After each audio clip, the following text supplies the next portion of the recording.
Assalamualaikum warahmatullahi wabarakatuh. Waalaikumsalam warahmatullahi wabarakatuh. Alhamdulillahirabbil alamin, wassalatu wassalamu ala Rasulillah, asyhadu an la ilaha illallah wa asyhadu anna Muhammadar Rasulullah. Allahumma shalli ala Muhammad wa ala ali Muhammad. Alhamdulillah, puji dan syukur marilah kita panjatkan kehadirat Allah Subhanahu wa taala atas karunia-Nya kita masih diberi nikmat iman, nikmat Islam, kesehatan dan silaturahim. Di mana di masa pandemi ini dan kembalinya berlakunya PSBB di Jakarta, kita diminta tetap di rumah dan selalu menjaga kesehatan. Dan alhamdulillah kita masih bisa bertemu lewat media Zoom pada pagi ini. Salawat dan salam tercurah senantiasa kepada junjungan kita Nabi Muhammad SAW beserta para sahabatnya, para keluarganya, dan para pengikutnya yang istiqomah hingga akhir zaman. Bapak dan Ibu Saudara, Bapak Ibu Saudara yang sahabat-sahabat pejuang subuh yang Allah ridhoi, sebelum kita mulai kajian pagi ini, izinkan saya untuk membaca beberapa maklumat atau tata tertib. Yang pertama adalah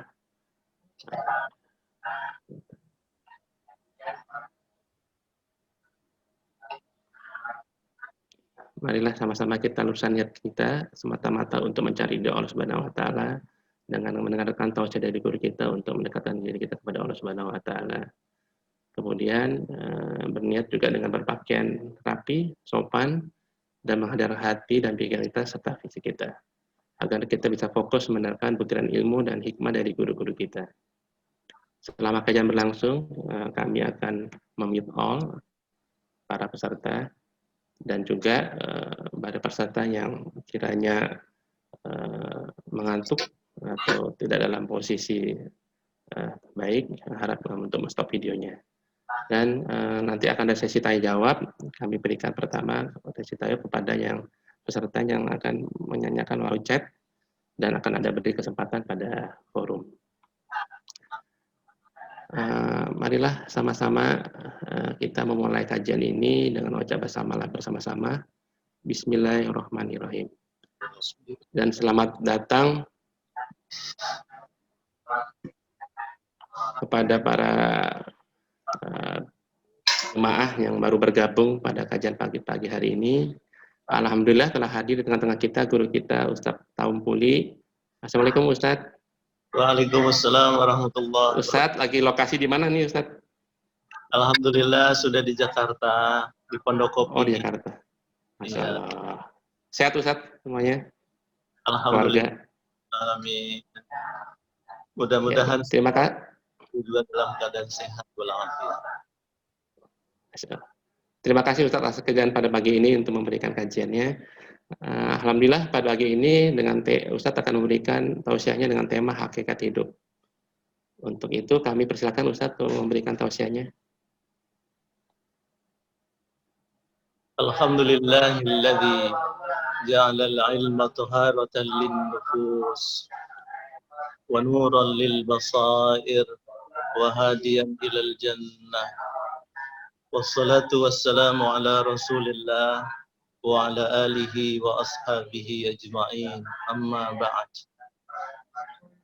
Saudara-saudara saya, para pejuang subuh yang saleh-saleh, mudah-mudahan pagi ini secara alam yang disajikan oleh Allah semuanya pada sehat, semuanya dalam ridho Allah Subhanahu wa taala. Puji syukur kita panjatkan kehadirat Allah Subhanahu wa taala yang dengan menyebut namanya jiwa ini menjadi tenang, yang dengan hidup bersamanya membuat hidup kita menjadi lebih terukur dan terarah. Hidup dalam keimanan kepada Allah menunjukkan ada kekuatan batin yang sangat luar biasa di dalam jiwa. Semoga keimanan itu yang selalu memenuhi rongga-rongga dada kita pagi ini. Salam dan salawat abadi kita sajikan buat seorang manusia yang namanya selalu diucapkan oleh miliaran manusia di muka bumi ini. Itulah manusia agung penghulu alam, Nabi besar kita Nabi Muhammad sallallahu alaihi wasallam.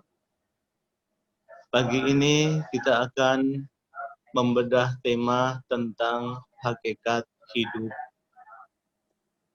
Ini menjadi penting untuk kita bahas karena akhir-akhir ini kebermaknaan hidup sudah mulai terkikis oleh dunia yang sangat kuat, oleh kekuasaan yang begitu mendominasi, lingkungan yang begitu kuat kedekatannya kepada materi. Maka hakikat hidup sangat penting untuk kita hadirkan agar kita menjadi tahu orientasi hidup yang hari ini kita jalani. Untuk membahas apa hakikat hidup, kita harus tahu dulu apa itu hakikat. Hakikat dalam terminologi hakikat dalam terminologi keilmuan adalah sesuatu yang menjadikan sesuatu itu menjadi sesuatu. Betapa pentingnya kehadiran sesuatu di dalam sesuatu itu, sehingga kalau tanpa kehadirannya, sesuatu itu jadi tidak punya nilai, tidak punya harga, tidak punya makna sama sekali. Ada definisi lain yang lebih akrab dengan nalar kita barangkali. Hakikat adalah sesuatu yang berada di balik yang nampak. Yang namanya kursi ini, tapi hakikat kursi bukan itu. Sesuatu yang berada di balik kursi. Yang namanya manusia bukan fisik jasmaninya, tapi hakikat manusia, substansinya manusia, sesuatu yang berada di balik fisik jasmani. Sesuatu yang sangat luar biasa pentingnya, sehingga kalau tanpa kehadiran pada diri manusia, maka manusia sudah tidak ada rubahnya lagi, bedanya lagi dengan binatang dan tumbuh-tumbuhan. Nilainya sama seperti binatang dan tumbuh-tumbuhan. Maka seperti yang disinyalir oleh Al-Quranul Karim, ulaika kal an'am. Mereka itu seperti binatang. Karena nalarnya tidak dimanfaatkan, kalbunya ditinggalkan, yang ada adalah gerak perilakunya oleh nafsu. Binatang juga sama, oleh nafsu. Mereka itu seperti binatang, bahkan lebih rendah daripada binatang. Lebih sesat daripada binatang. Karena hakikat dirinya tidak dimunculkan. Dia hanya melihat fisik jasmaninya. Diriku ya tubuhku, diriku ya badanku yang tegap, ganteng, kuat, perkasa ini. Tapi hakikat manusia bukan itu. Sesuatu yang berada di balik fisik jasmani. Kalau memang ini makna hakikat hidup itu apa sih? Sering dalam pergaulan hidup kita sehari-hari, kita suka terjebak pada persoalan-persoalan yang kemudian kita yakini sebagai kebenaran. Tapi kalau kita analisa dengan menggunakan pisau analisa secara tajam, terutama Al-Quran dan As-Sunnah, maka sedikit banyak ada anomali, penyimpangan-penyimpangan, termasuk cara pandang kita terhadap hidup itu sendiri. Sering kita mengatakan yang namanya hidup itu proses menghirup, menghembuskan napas. Proses memasukkan O2, mengeluarkan CO2, yang kalau berjalan secara sirkulatif, itulah hidup. Jantungnya masih berdenyut dengan normal, paru-parunya masih menyuplai oksigen ke jantung dengan baik, ginjal memfilter darah dengan bagus, seluruh organ vital yang ada dalam tubuhnya bergerak, mekanismenya berjalan dengan baik dan seimbang, muncul gerak pada diri manusia, maka orang kemudian mengatakan dia hidup, bukan mati. Karena jantungnya, paru-parunya masih bekerja dengan baik. Kalau logika hidup ini yang kita pakai, dibantah oleh Al-Quranul Karim. Karena menurut logika Al-Quran, orang yang sudah kita kubur pun hidup. Dia tidak mati. Saudara-saudara kita yang hari ini sudah kita makamkan, semuanya hidup. Mereka tidak mati. jantungnya, paru-parunya, ginjalnya, empedunya, tulang belulangnya, semuanya sudah hancur jadi tanah, tapi Al-Quran tetap kekeh pada logikanya. Mereka hidup, tidak mati. Al-Baqarah, surah kedua, ayat 154, mengatakan itu kepada kita.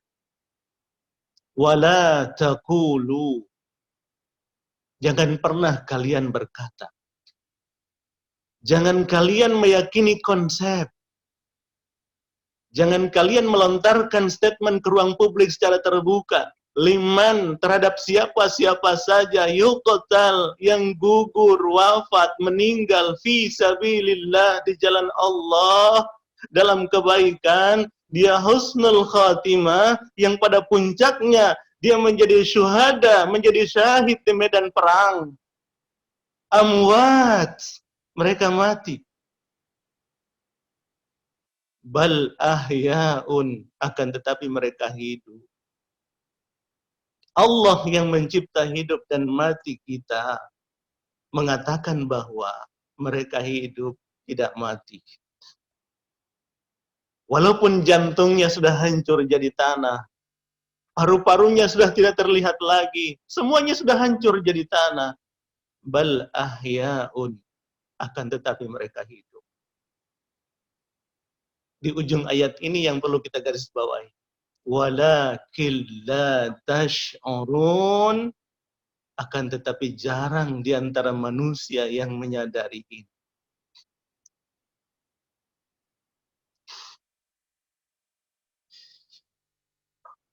Berapa banyak mereka yang sudah diwafatkan, entah itu tetangga kita, teman kantor kita, bahkan keluarga kesayangan kita, diwafatkan oleh Allah. Kita datang takziah, pulang dari takziah, akankah kita menjadi tahajud tiap malam? Akankah kita menjadi senang sedekah? Akankah kita menjadi produktif dalam ibadah dan amal soleh kita? Di ujung ayat itu, Allah memberikan teguran keras buat kita. Jarang di antara manusia yang menyadari ini. Karena yang mereka lihat adalah fenomenanya, manusianya, tubuhnya. Yang dia lihat tidak bisa berbuat apa-apa lagi. Tetapi nalar dan kalbunya tidak menyentuh pada dunia nomena. Sesuatu yang berada di balik itu. Sehingga dengan itu akan muncul kesadaran bahwa hidup ternyata bukan hanya berakhir hari ini, tetapi ada perjalanan panjang. Ada mata rantai kehidupan yang akan kita rangkai setelah kehidupan di dunia ini.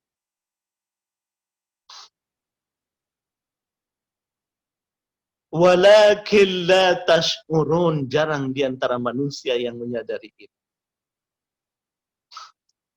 Mungkin jiwanya terlalu terpaut kuat kepada dunia dan segala isinya. Sehingga merasa semuanya hari ini terasa sudah cukup, sudah kuat, sudah bisa menopang hidupnya. Lalu diam-diam dalam kalbunya terdetik satu ungkapan, kayaknya masih lama dunia ini buat saya. Karena butuh apa-apa semuanya dimudahkan. Butuh apa-apa semuanya sangat-sangat langsung cepat hadir.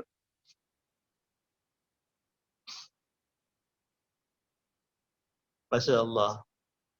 Atau boleh jadi karena betapa tebalnya lapisan-lapisan dosa menyelimuti ruang kalbu kita. Sehingga kalbu kita sulit bekerja secara normal. Sehingga sulit menyadari bahwa di balik hidup ini ada hidup lagi. Itu sebabnya kalau kita datang takziah, lalu pulang dari takziah, tidak ada getar jiwa apa-apa dalam kalbu, kita boleh bertanya pada diri kita. Sejauh mana kecintaan kita kepada dunia, dan sejauh mana perhatian kita kepada akhirat. Ayat lain yang paralel dengan ayat tadi bisa dijumpai dalam Ali Imran surat nomor 3 ayat 169.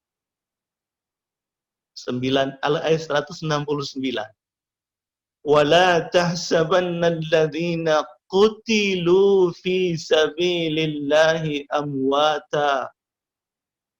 Jangan pernah kalian menduga, singkirkan sangka kalian. Jangan pernah kalian berteori orang-orang yang gugur di jalan Allah itu amwata, mereka mati. Bal ahya'un, akan tetapi mereka hidup.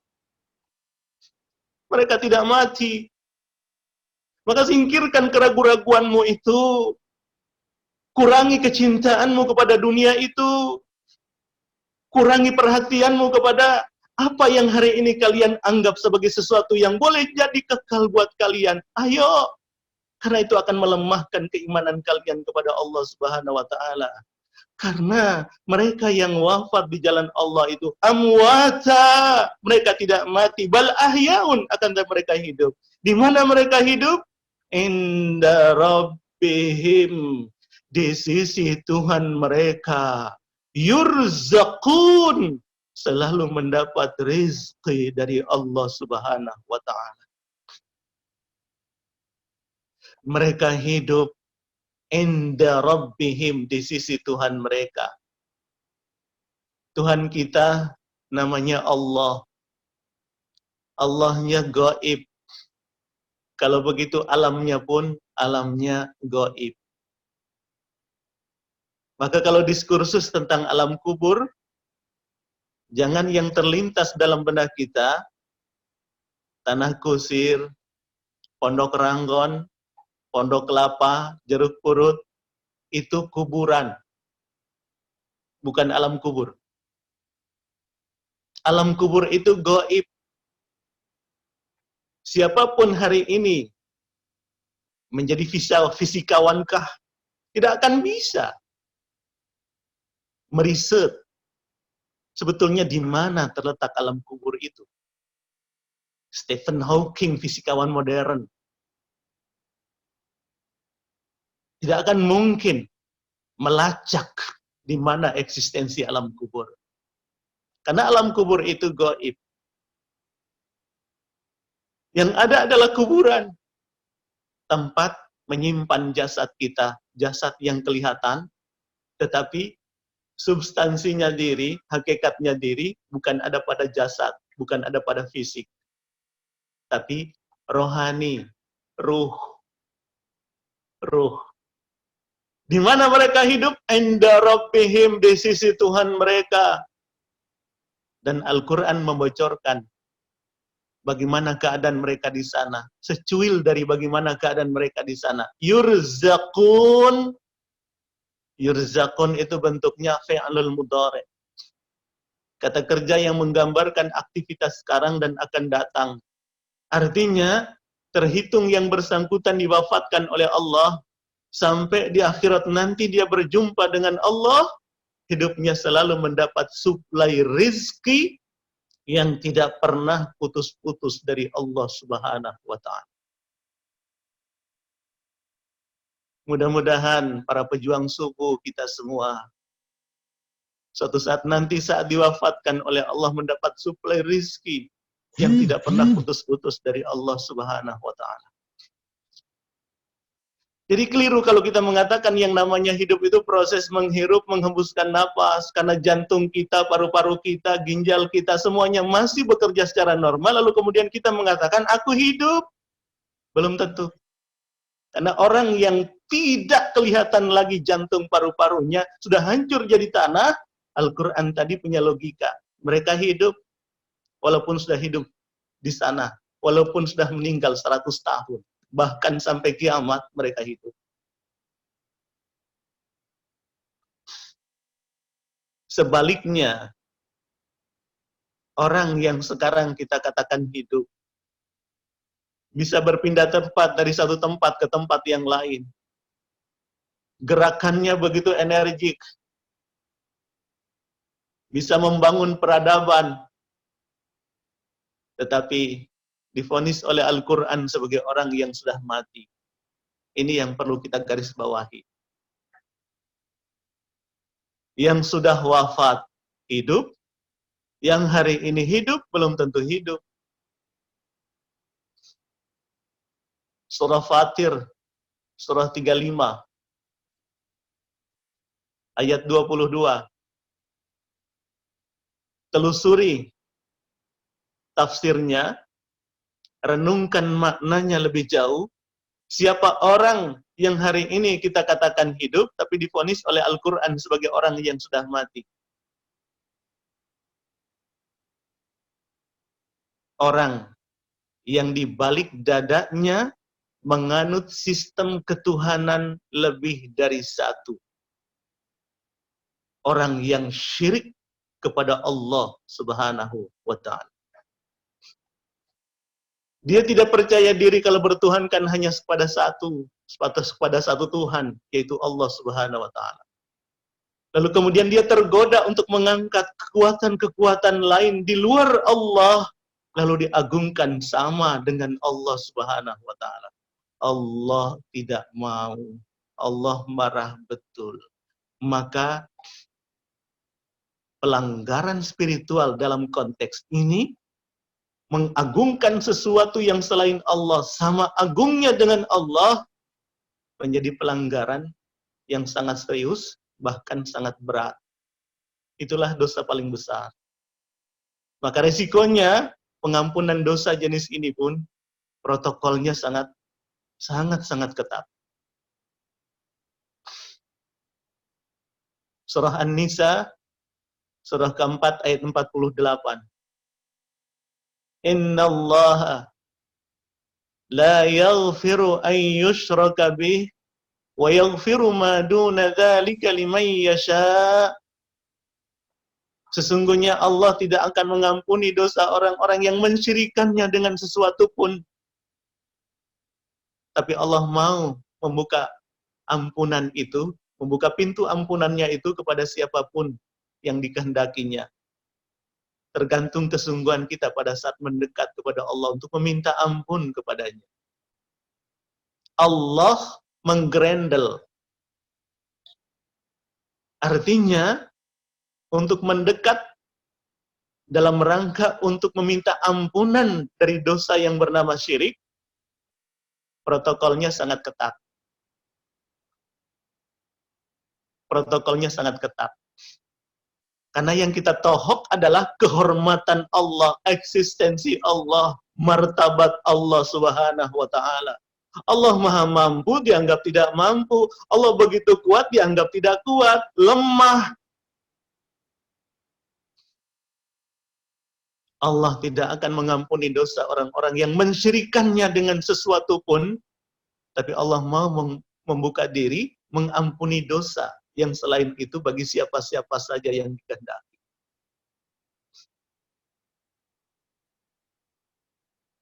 Mereka yang kolbunya dimatikan oleh virus yang sangat mematikan, yaitu syirik. Kalau kolbu sudah mati, saudara-saudaraku sekalian, maka yang punya kolbu seperti itu biasanya cenderung bebas. Walaupun dia tidak mengeluarkan statement, aku sekarang menjadi manusia yang bebas. Tidak. Tetapi dalam sikap dan perilakunya menunjukkan bahwa dia memang bebas. Dan bebas betul. Tanpa ada standar nilai yang harus diindahkan.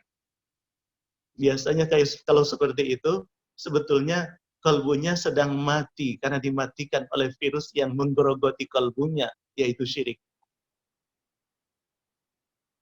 Punya mata selihat-lihatnya, punya telinga sedengar-dengarnya, punya lidah seomong-omongnya, punya mulut sekunyak-kunyaknya,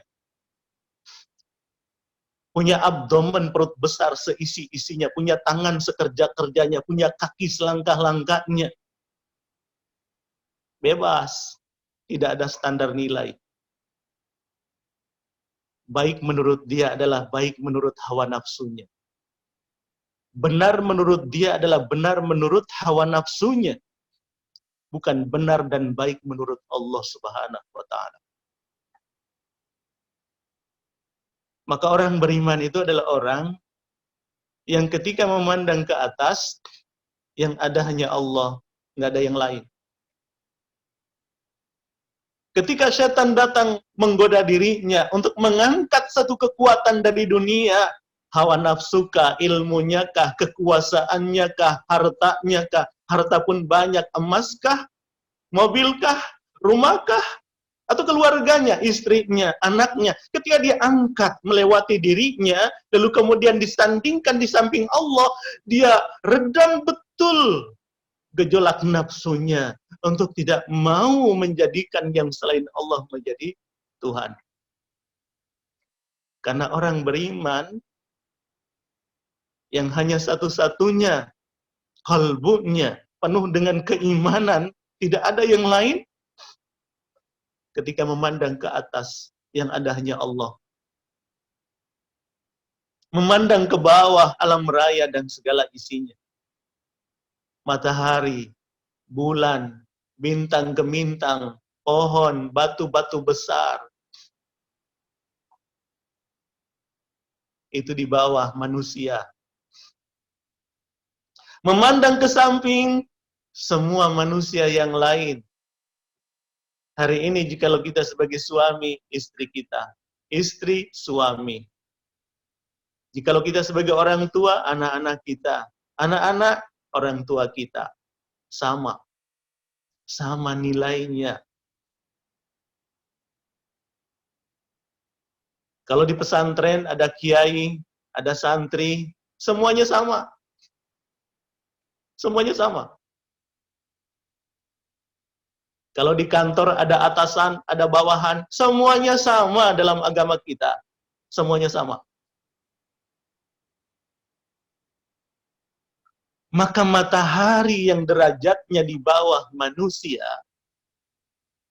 tidak wajar kemudian kita angkat melewati manusia, lalu disandingkan di samping Allah Subhanahu wa Ta'ala.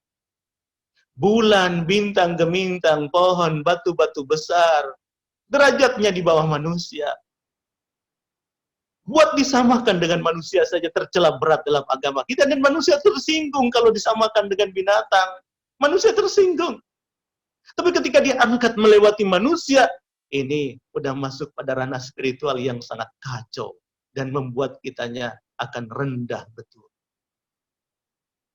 Karena kita akan menjadi manusia yang tidak akan pernah merdeka karena dikungkung, dikerangkeng oleh kekuatan-kekuatan yang lain selain dari Allah Subhanahu wa Ta'ala. Itu sebabnya tauhid dikuatkan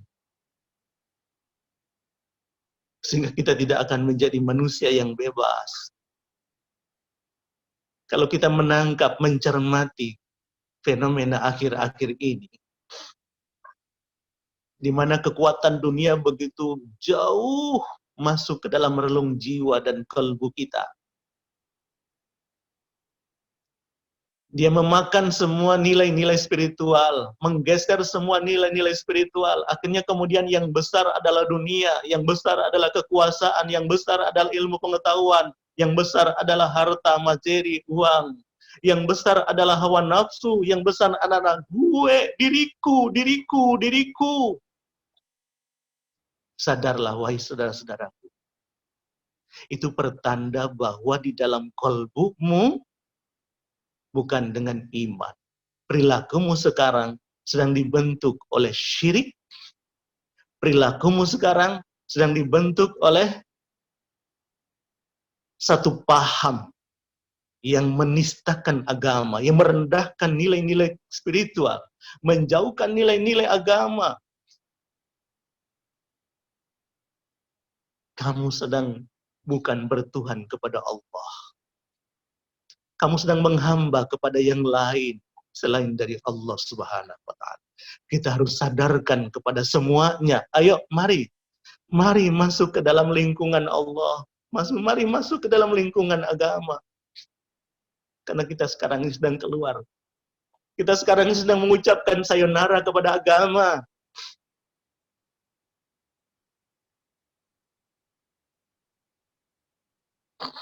Itu sebabnya kalau jiwa kita sudah karatan dengan nilai-nilai spiritual, dengan kualitas seperti ini, Bukan karena daya panggil jiwa kita yang tidak muncul pada saat muadzin mengumandangkan azan. Bukan karena masjid kita kurang pesonanya, tidak.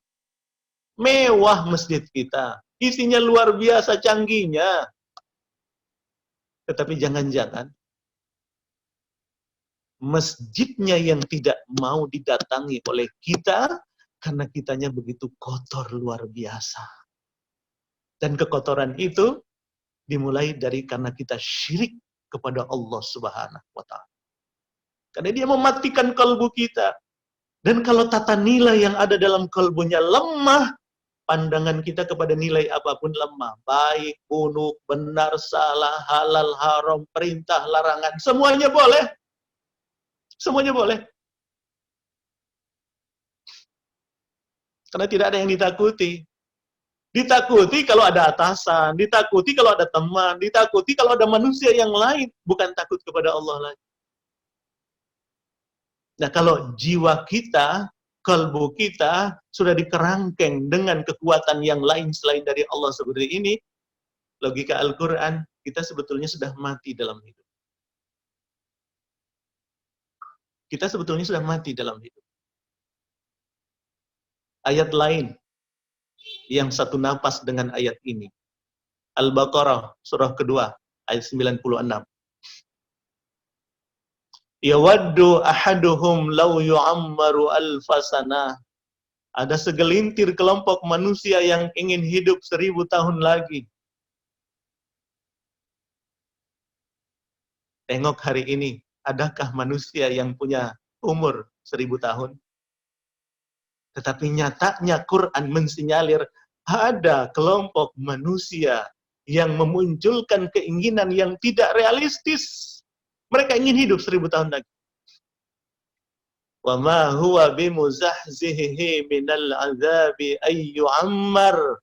Keinginan mereka untuk hidup 1000 tahun lagi tidak mengurangi azab yang sudah Allah siapkan buat mereka. Pakar tafsir Fakhruddin Ar-Razi mengatakan, angka 1000 itu bukan angka di bawah 1001, di atas 999. Angka 1000 dimunculkan, itu bagian dari gaya bahasa Al-Quran. Selalu menampilkan angka-angka bulatan, kayak 10, kayak 100, 1000, 10.000, 50.000, itu.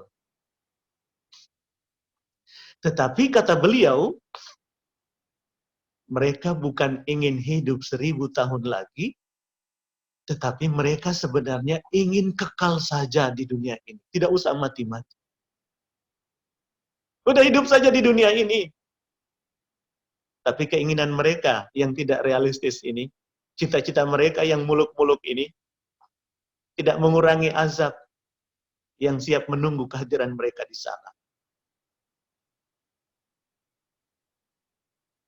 Siapa mereka? Karena mereka syirik kepada Allah Subhanahu wa Ta'ala. Mereka tidak utuh keyakinannya, kepercayaannya akan Allah Subhanahu wa Ta'ala. Jadi keliru kalau kita mengatakan yang namanya hidup itu, kalau jantung, paru-paru pasti bekerja dengan normal, karena yang sudah wafat pun hidup. Ternyata menurut logika Al-Quran juga yang sekarang ini hidup belum tentu hidup. Dia sudah mati dalam hidup. Karena kalbunya dimatikan oleh virus yang sangat mematikan, yaitu syirik kepada Allah Subhanahu wa Ta'ala. Kalau begitu, yang namanya hidup itu apa? Yang hari ini hidup belum tentu hidup, yang sudah wafat boleh jadi dia hidup. Kalau begitu yang namanya hidup itu apa? Tidak mudah untuk kita definisikan. Dan kalau kita definisikan, kita jadi zalim. Karena membuat batasan-batasan untuk sesuatu yang sangat luas dan kompleks. Tapi demi untuk mempermudah pemahaman kita tentang hidup hidup itu sebuah keadaan yang berkesinambungan. Berkesinambungan. Semenjak pertama kali kita dicipta oleh Allah, sampai di akhirat nanti kita berjumpa dengan Allah Subhanahu wa Ta'ala. Jadi dia membentang bukan sejak kita lahir sampai kita wafat, tapi semenjak pertama kali kita dicipta oleh Allah sampai di akhirat nanti saat kita berjumpa dengan Allah Subhanahu wa Ta'ala. Kompleks, luas sekali.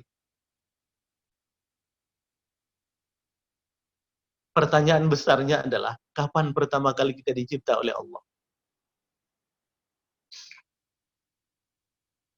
Yang pertama kali kita dicipta, itu ruh kita. Bukan di dunia penciptaannya,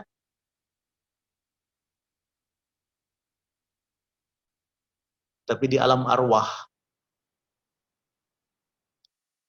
Kalau merujuk kepada istilah Syekh Abdul Qadir Al-Jailani, ruh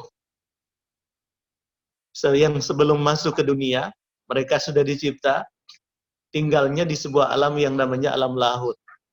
Alam yang terdiri dari dimensi rohani semata-mata. Tidak ada dimensi jasmani.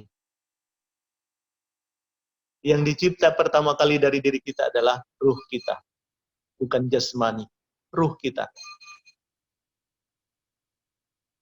Mungkin orang tua kita belum dicipta. Kakek nenek kita belum dicipta. Yang lebih dahulu dicipta adalah ruh kita.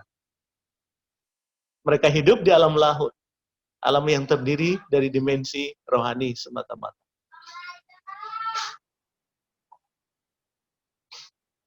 Jangan menduga pada saat itu kita mati. Kita hidup. Dan kehidupan pertama itulah dimulai. Disebutkan dalam Al-Quran, surah Al-A'raf, surah ke-7, ayat 172. Wa il akhadha rabbuka min bani adama min zuhurihim dzurriyyatahum. Dan ingatlah ketika Tuhanmu mencipta generasi-generasi Adam melalui sulbinya. Bani Adam, generasi-generasi Adam. Bukan Adam, tapi generasi-generasi keturunan-keturunan Adam. Melalui sulbinya. Sulbi itu keterangannya adalah selain Adam dan Hawa, tercipta melalui proses reproduksi, proses alamiah, proses reproduksi. Ada orang tua, maka ada taum. Ada taum, maka ada anak-anak taum. Itu. Tapi Adam dan Hawa langsung dicipta oleh Allah Subhanahu wa Ta'ala. Wa ashhadahum ala anfusihim. Ketika susunan biologisnya sudah disempurnakan oleh Allah Subhanahu wa Ta'ala. Pada usia 4 bulan dalam kandungan ibu,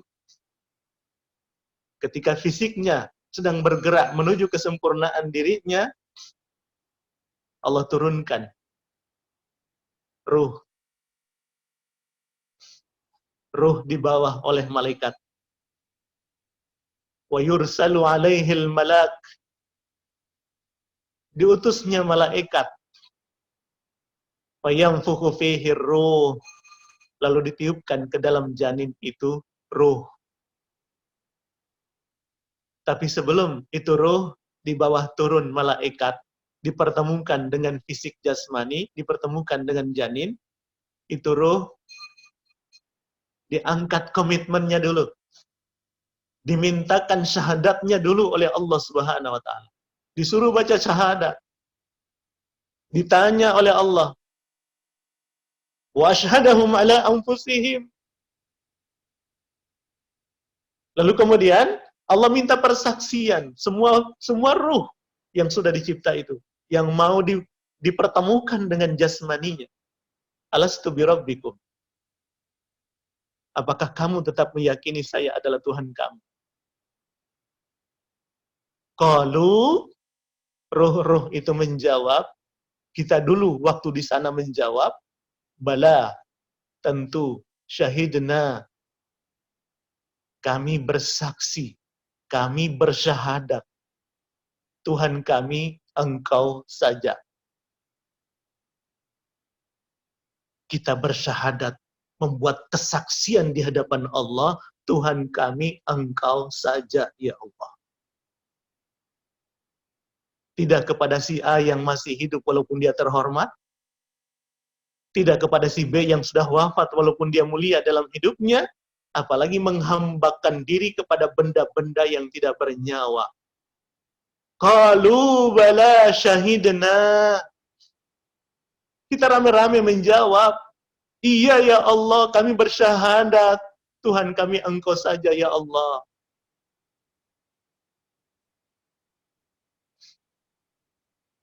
Itu sama seperti waktu anak-anak TK. Ditanya sama bu gurunya, anak-anakku semua, 4 tambah 4 sama dengan berapa? Satu isi ruangan berebut jawab itu. Bu guru saya, bu guru saya. Sama dengan 8. Semuanya berebut nanya. Karena pada saat itu, mereka belum punya kebutuhan. Mereka belum punya cita-cita, keinginan yang jauh, pengen punya rumah, pengen punya mobil, mobilnya juga harus mereknya ini. Mereka belum punya keinginan seperti itu. Tapi kalau hari ini kita tanyakan kepada siapapun yang udah besar, udah dewasa, punya kebutuhan, punya keluarga, buat menjawab sama dengan 8 sangat susah. Dibutuhkan keimanan yang kuat di balik dada untuk menjawab sama dengan 8. Kalau tidak, boleh jadi jawabannya sama dengan 6. Karena yang 2 lagi sudah menjadi dapurnya, sudah menjadi isi rumahnya, sudah menjadi ini, itu, dan lain sebagainya. Karena keimanannya, komitmennya, ikatan primordial yang terbentuk dini betul, jauh sebelum kita dilahirkan, itu mulai rapuh di dalam kalbunya.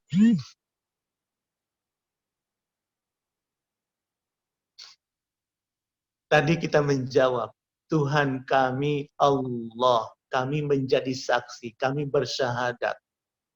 Bagaimana mungkin kita bisa menjawab kalau kitanya mati? Kitanya hidup, bahkan hidup dimulai dari situ. Masuk alam rahim.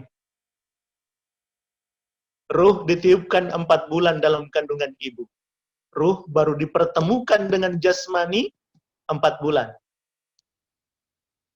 Kalau begitu, dari 0 sampai 4 bulan, itu jasmani, itu janin, hidupnya pakai apa? Kan ruh baru ditiupkan 4 bulan.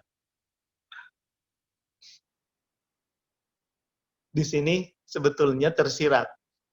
Ada 3 dimensi besar dalam diri kita.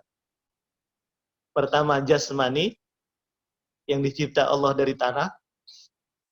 Yang kedua, nyawa atau hayat, yang dengan itu kita bisa hidup, kita bisa bernapas, pindah tempat, dan lain sebagainya. Dan yang ketiga, ruh, yang dengan itu kita bisa sadar, kita bisa mengerti. Baik, benar, baik, buruk, benar, salah, halal, haram, perintah, larangan, tinggi, rendah, panjang, pendek, karena kita punya ruh. Kalau ruh dicopot, maka nilai kita sama dengan binatang. Coba tanya binatang. Salat itu baik apa enggak? Puasa itu baik apa enggak? Binatang nggak bisa jawab. Kambing nggak bisa jawab. Kenapa? Karena kambing nggak punya ruh. Dan saya belum pernah menemukan ayat maupun hadis yang mengatakan bahwa binatang dan tumbuh-tumbuhan punya ruh juga. Mereka tidak punya ruh. Maka mereka bukan makhluk yang intelektif. Makhluk intelektif adalah manusia, karena manusia punya ruh. Konsekuensi logisnya adalah, di akhirat nanti, makhluk yang punya ruh yang dibangkitkan. Sedangkan binatang dan tumbuh-tumbuhan tidak punya ruh, mereka tidak dibangkitkan. Mereka tidak dituntut pertanggungjawaban, karena mereka nggak punya ruh. Mereka bukan makhluk yang sadar dan mengerti. Karena manusia punya ruh, manusia yang dibangkitkan untuk dimintakan pertanggungjawaban. atas semua keputusan-keputusan ruh. Maka kalau andai kata kita hidup tanpa ruh, nilai kita memang seperti binatang.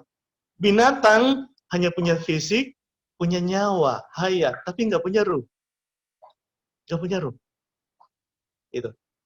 Gerak lahiriah binatang didorong oleh kekuatan insting dalam dirinya. Kekuatan insting dalam dirinya. Saat ketika dia lapar, instingnya nyalurin hasrat. Kau butuh makan. Maka dia mencari rumput-rumput yang hijau, klorofil. Rumput hijau nggak ada sekarang musim kemarau, apalagi di Flores. Sekarang nggak ada rumput yang hijau itu. Yang dicari rumput yang mati. Yang sudah mati, mereka makan. Itu. Makan aja. Makan aja.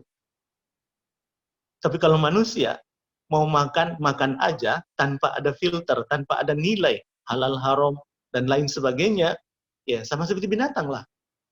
Sama seperti binatang. Makanya ruh itu sangat penting dalam kalbu. Harus dilestarikan, harus disterilkan dari apapun dan siapapun yang membuat kita menjadi kehilangan fitrah. Ada 3 sebetulnya. Fisik, nyawa, hayat. Nyawa, ruh. Jadi ketika ruh ditiupkan, manusia yang tadinya hanya fisik dan nyawa, sempurnalah. فَأَنْشَأْنَاهُ خَلْقًا آخَرَ. Dia menjadi makhluk yang berbeda. Berbeda dengan binatang dan tumbuh-tumbuhan, bahkan berbeda dengan malaikat sekalipun. Jadi, 4 bulan baru ruh ditiupkan. Lalu dari 0 sampai 4 bulan, manusia hidup pakai apa? Bukan ruh. Jadi faktor hidup itu bukan faktor ruh. Faktor hidup itu faktor nyawa. Orang wafat, bukan ruhnya yang dicabut, tapi nyawanya dicabut. Ketika ada orang tidur, hilang kesadaran, hilang pengertian. Ada cucu datang bertanya, 1 tambah 1 sama dengan berapa, kek? 1 sama 1 sama dengan berapa, nek? Kita nggak bisa jawab, karena hilang kesadaran. Apa yang terjadi pada saat itu? Kenapa kita hilang kesadaran? Karena pada saat itu, faktor yang membuat kita sadar apa? Ruh kita diangkat. Ruh kita diangkat. Itu. Ketika ruh mau dibalikkan, ternyata masa hidupnya habis. Nyawanya dicabut. Ruh mau dipertemukan, karena nyawanya sudah dicabut, dia nggak bisa ditahan. Balik lagi kepada Allah. Balik lagi. Itu. Inna lillahi wa inna ilaihi raji'un. Jadi, masuk di alam rahim pun kita hidup. Bahkan dimulai dari 0 tahun. Sampai kemudian alam ruh masuk, bahkan sampai kita lahir. Semuanya hidup. Hidup. Lalu kita lahir di dunia. Hari ini ruang dan waktu mengantar kita menginjak usia seperti sekarang ini. Variatif. Ada yang 40, ada yang 30, ada yang 60, ada yang 80.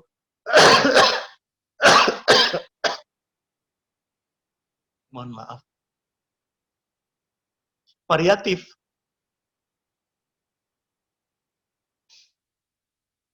Tapi jangan pernah mengatakan dunia kita selamanya. Akan ada saatnya kita akan pindah ke alam yang lain, alam kubur. Alam kubur. Makanya mati itu sebetulnya jangan dianggap, aduh ini, lalu kemudian kita ngeri. Enggak. Mati itu pindah alam. Mati itu ketiadaan hidup di dunia. Karena kita akan pindah alam ke alam kubur. Karena di sana pun kita hidup. Di sana pun kita hidup. Tapi di dunia nggak ada eksistensi kita lagi. Karena kita udah pindah. Di sana pun kita hidup. Itu. Logika ayat tadi sudah disampaikan. Di alam kubur pun kita hidup. Sekarang masuk alam mahsyar. Apakah di sana kita hidup? Kita hidup juga. Tidak mati. An-Naba surah 78 ayat 38. Yauma yaqumur ruhu wal malaikatu shaffa. Pada hari itu berkumpul para ruh dan malaikat-malaikat shaffa, bersaf-saf, berbaris-baris. Rapih banget barisannya itu. Kayak tentara berbaris. Kayak tentara berbaris. Rapi sekali. Untuk apa mereka berbaris-baris? Menunggu giliran satu persatu dihadapkan di hadapan Allah Subhanahu wa taala. Dihisab oleh Allah Subhanahu wa taala. Wallahu sari'ul hisab. Allah Maha cepat penghisabannya. Proses kalkulasi, proses mizannya, semuanya Maha cepat perhitungannya. Pada hari itu begitu mencekam. Sampai digambarkan dalam lanjutan ayatnya, la yatakallamuna, tidak ada yang berani berkata-kata. Semuanya tertunduk. Tidak ada yang berani berkata-kata. La yatakallamuna illa man adzina lahur rahman. Kecuali mereka yang diizinkan oleh Dia yang Maha Ar-Rahman. Wa qala, kalaupun dia berkata-kata, shawabah, kata-katanya mengandung kebenaran. Tidak ada lagi yang dikibuli, tidak ada lagi yang dibohongi di hadapan Allah. Maka istilah rekayasa hukum, benar disalahkan, salah dibenarkan, yang benar masuk penjara, yang salah berkeliaran bebas lalu membuat masalah-masalah baru, itu nggak ada lagi dikenal di sana. Pengadilan Allah begitu luar biasa. Alaihissallahu biahkamil hakimin. Tidak ada lagi yang dikibuli, tidak ada lagi yang dibohongi, tidak ada lagi rekayasa hukum. Kesalahan prosedur nggak ada lagi, nggak ada yang ngeles-ngeles, nggak ada lagi. Semuanya mizan akan bekerja secara objektif. Data kehidupan kita, buku amal kita siap dihadirkan, bahkan buat menguatkan itu semua. Film-film kehidupan kita dihadirkan, dan kita nggak bisa ngeles lagi. Lebih dari itu, saksi-saksi. Dan saksi-saksi jangan berharap. Saksi-saksi dari luar. Ada memang saksi-saksi dari luar, tapi saksi primernya itu justru datang dari diri kita sendiri.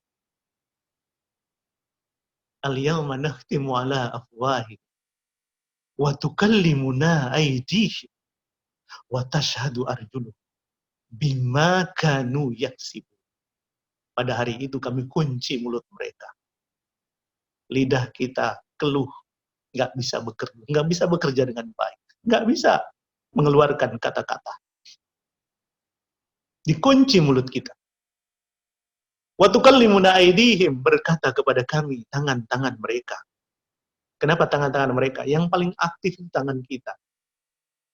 Dia yang memberi kesaksian kepada kita. Wa tashhadu arjuluhum, yang memberi kesaksian terhadap tangan pada saat berbuat, telinga pada saat mendengar, mata pada saat melihat, otak pada saat berpikir, kalbu pada saat merasa, mulut pada saat mengunyah, kaki kita dimakan yaksibun, terhadap apa-apa saja yang kita kerjakan. Maka saudara-saudaraku sekalian, apa yang kita kerjakan hari ini sebetulnya direkam oleh seluruh anggota badan kita, direkam. Yang kalau andai kata kita kalkulasi, ini usia balik kita misalnya 12 tahun, usia kita hari ini 40 tahun, berapa itu? Berapa usia kita yang sudah berada pada wilayah hukum Allah Subhanahu wa taala, syariat Allah Subhanahu wa taala? Rekaman kaset-kaset itu dihadirkan di hadapan kita, lalu kemudian ditunjukkan di hadapan. Kita nggak bisa mengelak. Di mahsyar kita hidup. Lalu kemudian, kalau nasib baik kita ke surga, nasib buruk kita akan ke neraka. In khairun fa khairun, in syarrun fa syarrun. Jika baik, balasan akan baik. Jika buruk, balasannya pun akan buruk. Siapa yang menanam kebaikan, dia akan petik kebaikan. Kalau menanam keburukan, kejahatan, kezaliman, kelaliman, hilang hati nurani, maka di sana pun dia akan memetik hasil yang sama seperti yang dia tanam hari. فَمَنْ يَعْمَلْ مِثْقَالَ ذَرَّةٍ خَيْرًا يَرَهُ. Faman, siapa-siapa saja, tua, muda, besar, kecil, laki-laki, perempuan, yang hari ini tinggal di dataran Eropa, Asia, Afrika, Australia, Amerika. Faman, siapa-siapa saja yang hidup zaman dulu, sekarang, bahkan akan datang sampai kiamat. Ya'mal, yang beraktivitas. Terus-menerus dia beraktivitas. Mithqala dzarratin, semisal seperti zarrah. Zarrah itu, kalau kita buka Al-Quran, terjemahan Departemen Agama, diartikan dengan biji sawi. Nggak relevan. Zarrah itu benda paling kecil yang tertutup kemungkinan buat kita untuk mengurai-urai menjadi satuan yang lebih kecil lagi. Unsur terkecil yang tertutup buat kita untuk mengurai-urai menjadi unsur yang lebih kecil lagi. Itu zarrah. Debu enggak. Atom juga enggak. Karena ketika Einstein wafat, atom dibawa ke lab. Ternyata di dalam atom punya dua partikel, proton dan elektron. Proton dan elektron. Dan ternyata salah satu partikel dari atom, yaitu elektron, punya partikel juga. Artinya proton pun pasti punya partikel. Sekecil itu amal baik kita, khairan. Yarahu, amal baik kita, yarahu, diperlihatkan, konsekuensinya adalah dibalas. Ditimbang, dikalkulasi, lalu kemudian dibalas. Kalau itu baik. Dihargai betul. Kita dihargai betul amal kebaikan kita. Walaupun kecil, jauh lebih kecil daripada atom, dihadirkan untuk dibalas dalam rangka keadilan Allah Subhanahu wa taala. Tapi sebaliknya, wa may ya'mal mithqala dzarratin syarran yarah. Siapa saja yang punya aktivitas, tua, muda, besar, semua kita. Walaupun kecilnya seperti zarrah, kalau dia buruk, ia rohu, diperlihatkan untuk dibalas di hadapan Allah Subhanahu wa taala. Makanya sikap kita, gerak lahiriah kita, jangan berdasar kepentingan-kepentingan. Jangan berdasar hawa nafsu, jangan berdasar patokan A, I, U, enggak, patokannya Allah dan Rasulnya. Kalau ada hukum turunan yang kemudian kita pakai oleh manusia, entah itu dalam bentuk undang-undang kah, dalam bentuk undang-undang dasar kah, dalam bentuk apapun, kita konfirmasi dulu kepada kekuatan Al-Quran dan As-Sunnah, nilai yang terkandung di dalamnya. Adakah nilai yang bisa memancarkan nilai-nilai yang turunan dalam bentuk tadi atau tidak? Jangan senang memproduksi kebijakan-kebijakan yang bertentangan dengan hati nurani, bertentangan dengan fitrah, bertentangan dengan nurani kemanusiaan dan kebangsaan. Jangan. Karena itu pertanda nilai spiritual kita lagi goyah dalam kolbu, atau jangan-jangan sudah mati. Jadi saudara-saudaraku sekalian, hidup itu perjalanan panjang. Bukan membentang mulai sejak kita lahir sampai kita wafat, tapi membentang mulai dari alam ruh sampai di akhirat nanti kita berjumpa dengan Allah Subhanahu wa taala. Nah, sebagai penutup, yang nantinya kita akan buka sesi tanya jawab, ada 3 efek. Ini simpel saja. Pertama, kalau kita memahami tema ini, efeknya adalah pertama kita jadi nggak takut mati. Kenapa takut mati? Karena di sana pun kita hidup. Hidup bukan hanya di dunia saja, tapi hidup juga di sana. Benar ada perbedaan di sana, nggak ada mall, nggak ada pembelanjaan yang lain. Nggak ada. Tapi kalau kita punya keyakinan kuat amal soleh kita, mumpuni amal soleh kita bisa menyelamatkan kita di alam, nggak usah takut. Nggak usah takut. Asal sholat dijalankan, puasa dikerjakan, semuanya maunya Allah dijalankan. Gitu. Yang kedua, kita menjadi lebih optimis dalam hidup. Kekuatan optimisme yang muncul dalam diri akan membuat kita terhindar dari pikiran, konsep, teori, materi yang semuanya menjauhkan kita dari Allah. Karena optimisme kita dari keimanan. Dan yang terakhir, kita menjadi lebih kangen sama Allah. Lebih cinta betul sama Allah. Kangen, cinta banget sama Allah. Dan mendorong untuk menjadikan apapun perbuatan kita, sekecil apapun perbuatan baik yang kita jalankan, kita nggak mau pakai orientasi kekinian dan kedisinian. Orientasi taktis taktis jangka pendek, dunia dan segala isinya, tapi orientasi strategis jangka panjang, akhirat dan ridha Allah. Maunya ridha Allah saja. Walaupun misalnya diamnya kita nggak bisa ngapa-ngapain. Tapi kalau kita lakukan itu karena Allah, mencari ridha Allah, semuanya menjadi ridha Allah Subhanahu wa Ta'ala. Insya Allah, para penjuang subuh yang soleh-soleh, yang soleha-soleha, yang hebat-hebat, semuanya memiliki orientasi bukan saja taktis jangka pendek, tapi juga strategis jangka panjang, yang insya Allah membuat kita bahagia dan selamat baik di dunia maupun di akhirat. Sampai di sini dulu, kita bisa buka session tanya jawab. Mudah-mudahan dengan itu pertemuan kita pagi ini lebih produktif lagi. Mangga, Ustaz. Jazakallah khair Ustaz atas tausiahnya pagi ini, subhanallah, masya Allah, sangat mencerahkan tentang hakikat hidup. Mohon izin Ustaz, sebelum kita lanjutkan tajawab, ada beberapa maklumat yang akan kami sampaikan. Pertama, untuk besok Ahad pagi, insya Allah kajian akan disampaikan oleh Ustadz kita, guru kita Syarudin, dengan melanjutkan tadabbur Quran. Kemudian kita akan melaksanakan bakti sosial. Insya Allah kami nyalurkan kembali bantuan sembako untuk tahap 5 yang akan dilaksanakan pada bulan Oktober ini. Oleh karenanya dengan segala kerendahan hati kami mengajak Bapak Ibu para jemaah untuk berpartisipasi dalam bakti sosial ini. Itu bagi Bapak dan Ibu yang ingin berpartisipasi baik donasi sembako maupun donasi dakwah bisa menghubungi Bendahara Pejong Subuh. Oh ya, dan terlupa besok pagi insya Allah kita setelah kajian akan jalan-jalan ke San Francisco ya, Pak Fadian ya. Mungkin Pak Fadian ada di sini.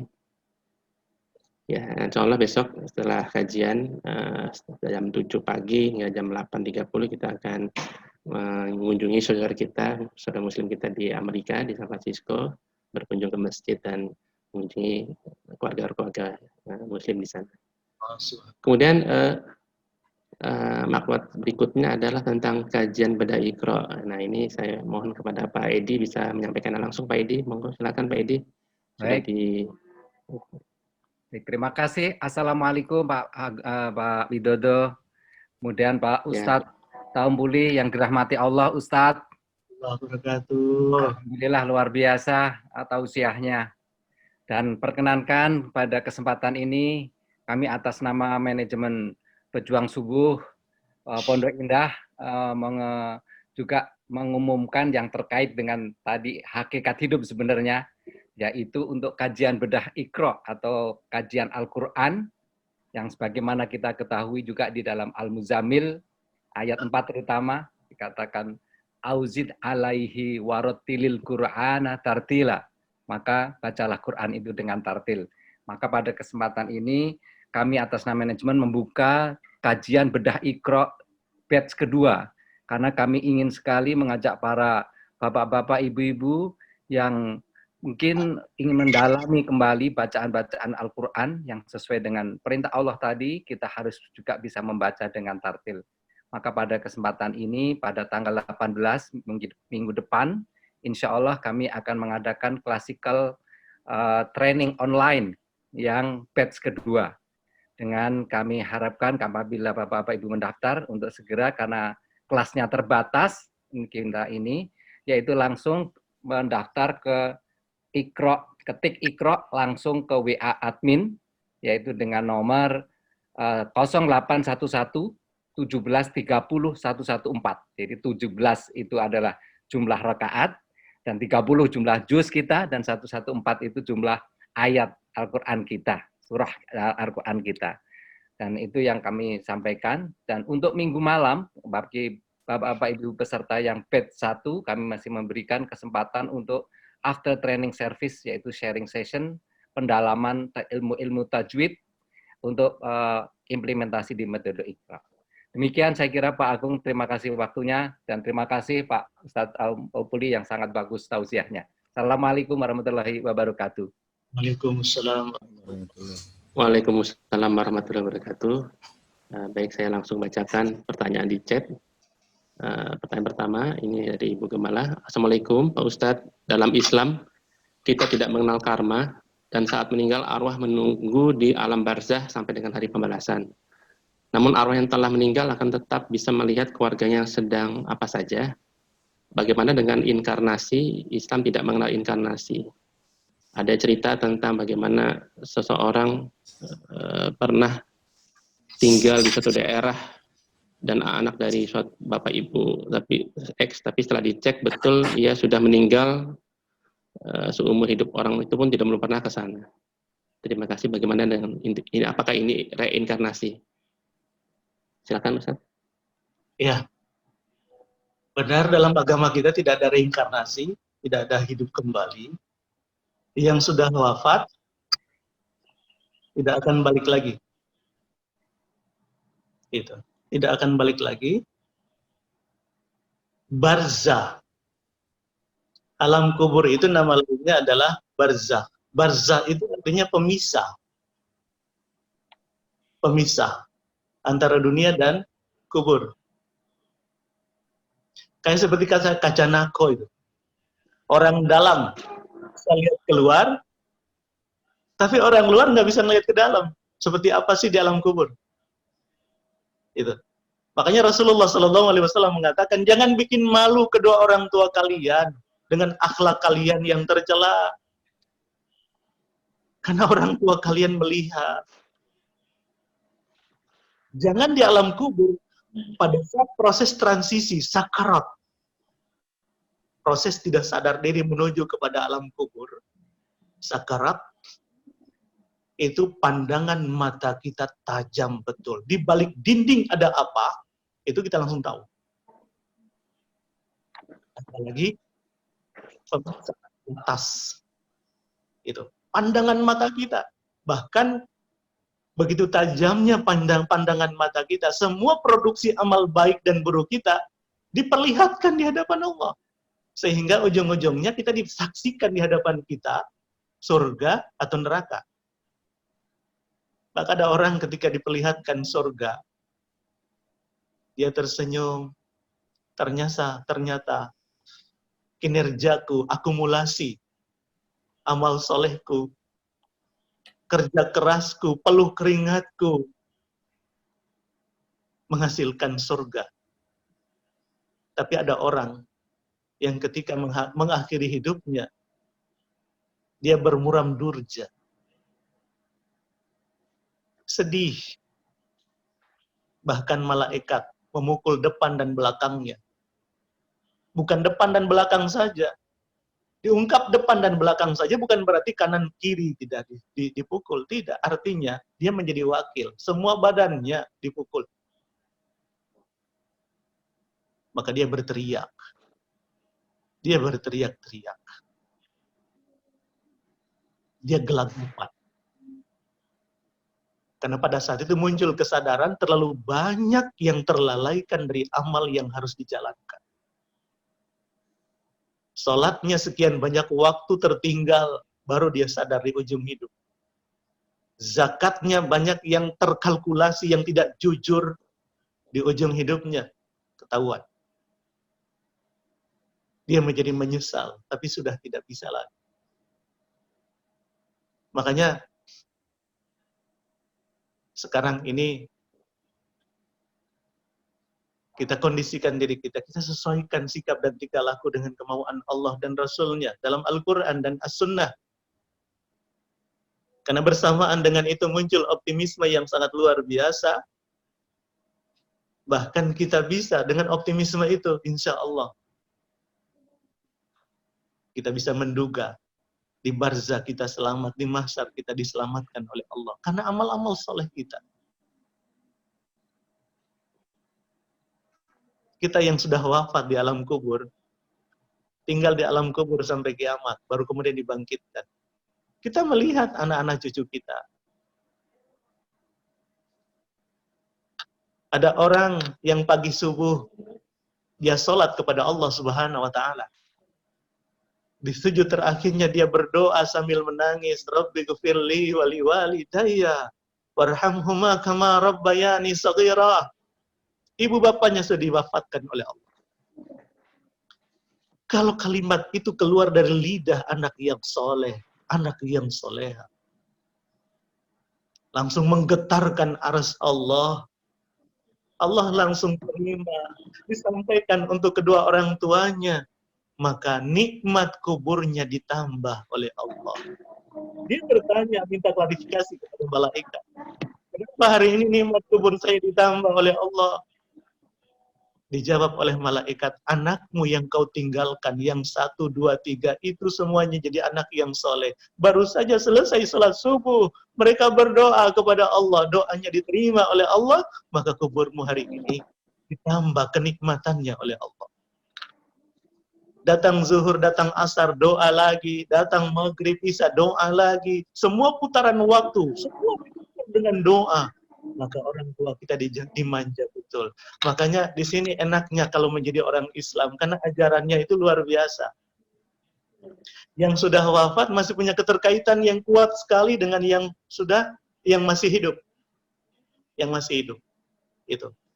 Maka amal soleh, ilmu yang bermanfaat, anak yang soleh, itu sumber investasi spiritual yang perlu kita galakkan terus sampai akhir hayat kita.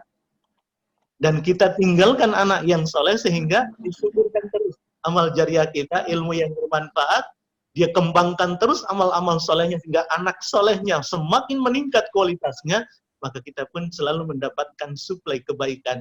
Walaupun kita sudah berkalang tanah, kita di sana hidup dan merasakan betapa bahagianya hidup karena kita sudah meninggalkan yang terbaik untuk yang ditinggalkan. Gitu. Jadi tidak ada konsep reinkarnasi dalam Islam. Oh, orang tua saya hidup lagi, tapi melalui sapi atau melalui kambing atau melalui ini itu nggak ada. Jangan diyakini, itu bertentangan dengan akidah kita. Itu syirik kepada Allah Subhanahu wa Ta'ala. Baik Ustaz. Ini menyambung pertanyaan Ibu Gemala. Ada Ibu Lia bertanya, apakah setelah mati ini ruhnya itu masih melihat sanak keluarganya selama 40 hari? Karena kita tahu kita tidak punya pengalaman mati, sehingga apakah ada bocoran atau petunjuk dari Allah Subhanahu wa Ta'ala dan Rasulullah tentang hal tersebut, Ustaz? Ya, ada memang pendapat yang memahami bahwa selama 100 hari itu ruhnya masih ada di rumah, bahkan nggak keluar dari pintu pagar rumah. Makanya harus ngadain hari pertama, hari kedua, sampai hari ke-7. Kalau di kampung saya di Flores sampai hari ke-9. Gitu. Lalu kemudian hari ke-40, lalu kemudian hari ke-100, lewat dari hari ke-100 dia udah mulai keluar dari pintu pagar. Itu pandangan yang keliru dan tidak punya dasar. Karena pada saat ketika ruh berpisah dengan nyawa, ruh berpisah dengan jasad, di saat yang sama, dia kembali kepada Allah. Dia kembali kepada Allah. Inna lillahi wa inna ilaihi raji'un. Sesungguhnya kami berasal dari Allah, ruh berasal dari Allah, dan kami akan kembali kepada Allah. Karena aku berasal dari Allah, aku pun akan kembali kepada Allah. Ngapain kembali kepada Allah? Mempertanggungjawabkan semua keputusan-keputusan, baik taktis jangka pendek di dunia ini, maupun menyangkut kehidupan strategis jangka panjang di akhirat nanti. Bukankah sebelum kita ditiupkan ke dalam janin, Allah memberikan 2 peran, yang peran itu harus kita jalankan. Wa ma khalaqtul jinna wal insa illa liya'budun. Maka ketika masuk ruh dalam diri kita, masuk juga nilai, peran, tugas kita. Itu, tugas kita. Mau beribadah terus kepada Allah. Lalu kemudian menjadi khalifah Allah di muka bumi. Menjadi wakil Allah, pengganti Allah di muka bumi. Untuk apa? Memakmurkan bumi. Mensejahterakan bumi, menjaga ekosistemnya, jangan dirusak, jangan ditebang, itu hutan, dan lain sebagainya. Itu ada dalam kalbu secara fitrah, inheren betul. Inheren. Jadi kita sekarang mengkriminalisasi istilah khalifah, itu salah kaprah itu. Karena secara inheren dalam diri kita, siapapun hari ini menjadi khalifah Allah. Menjadi khalifah Allah di muka bumi. Itu. Jadi pada saat ketika masuk usia 12, masa baligh, dua peran ini harus dimunculkan, harus diaktifkan. Supaya proses pemunculannya nanti seperti air mengalir, pembiasaan harus dilakukan oleh orang tua, beri keteladanan kepada anak sehingga pada saat usia balighnya dia tidak mengalami kesulitan untuk menjalankan peran sebagai pengabdi ibadah terus kepada Allah, menjadikan aktivitas semuanya menjadikan sebagai ibadahnya kepada Allah dan sebagai khalifah Allah di muka bumi. Itu. Jadi pada saat ketika ruh dicabut, pada saat itu juga dia kembali kepada Allah Subhanahu wa Ta'ala.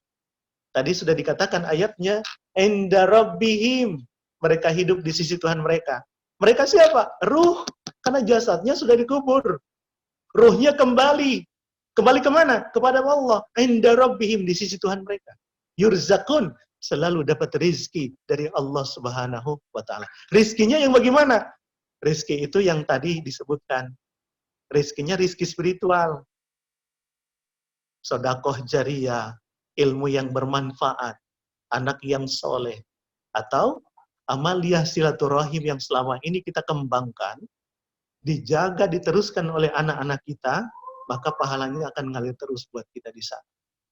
Gitu. Jadi, di mana hidupnya ruh? Ruh kembali kepada Allah Subhanahu wa Ta'ala. Hidup di alam kubur, alam barzah, tetapi selalu dalam manja Allah, selalu mendapat perhatian spesial dari Allah Subhanahu wa Ta'ala. Itu. Kalau bahasa Qur'annya, inda rabbihim, di sisi Tuhan mereka, yurzakun, dapat suplai rizki terus dari Allah Subhanahu wa Ta'ala. Baik, terima kasih Ustadz. Ini ada pertanyaan saya bacakan saja. Walaupun kita sudah bertobat, apakah dosa syirik itu tetap tidak akan diampuni, Ustaz? Kajian dengan ayat dalam surat An-Nisa tadi. An-Nisa ayat 48 telah mengatakan Allah tidak akan mengampuni dosa orang-orang yang mensyirikan dengan sesuatu pun. Artinya apa? Mencari pengampunan untuk dosa jenis ini sangat sulit. Kecuali ketika kita istiqomah di dalam taubat kepada Allah. Kecuali kita meminta ampunan Allah dengan seampun-ampunnya. Dan setelah itu jangan mengulangi lagi. Nggak boleh main-main dengan dosa syirik. Nggak boleh main-main. Karena yang kita tohok, yang kita langgar, yang kita nodai kehormatan Allah, eksistensi Allah, keberadaan Allah. Saya ambil contoh. Ada anak kita lahir. Dilahirkan dengan peluh. Peluh yang luar biasa dari ibunya. Mandi darah. Dibesarkan dengan penuh pengorbanan. Baik oleh ibu bapaknya. Ketika naik, masuk SD, masuk SMP, ditanya, "Nak, ibu bapak kamu siapa?" Dia jawab ibu bapak, tapi nama tetangga. Bukan ibu bapak yang melahirkan, yang membesarkan. Kira-kira apa yang terjadi? orang tuanya pasti marah. Semua kebaikan pasti diungkit pada saat itu. Emosi bergolak. Bayangkan, kita dari tadinya tidak ada. Lalu ada, diadakan oleh Allah. Lalu dihidupkan oleh Allah. Dicukupkan semua fasilitasnya oleh Allah. Mau butuh apa ada, mau butuh ini ada, mau butuh itu ada. Semuanya dicukupkan oleh Allah. Tapi tunduk dan patuhnya bukan kepada Allah. Mengabdinya bukan kepada Allah. Bertuhankan bukan kepada Allah. Yang kita tahu adalah kehormatan Allah. Apakah dosa syirik dosa yang sama sekali tidak diampuni? Tapi nggak boleh main-main dengan taubat kita kepada Allah untuk jenis dosa ini. Nggak boleh main-main. Lihat sahabat Nabi Umar bin Khattab radhiyallahu anhu. Tadinya dia musyrik, dia kufur, kafir kepada Allah. Dia menjadi penentang dakwah Nabi sallallahu bahkan mengancam Nabi kita untuk dibunuh. Mengancam Nabi kita untuk dibunuh. Padahal lidah Rasulullah sallallahu alaihi wasallam. Lidah Rasulullah sallallahu alaihi wasallam mau dibunuh. Tapi begitu mendapatkan sentuhan hidayah langsung dari Allah. Saat mendengar dari anak adiknya Fatimah, dari adik iparnya Sa'ad, Toha, ma anzalna alaikal Qur'ana litasqa illa tadhkir. Kami tidak menurunkan Al-Quran untuk membingungkan kalian.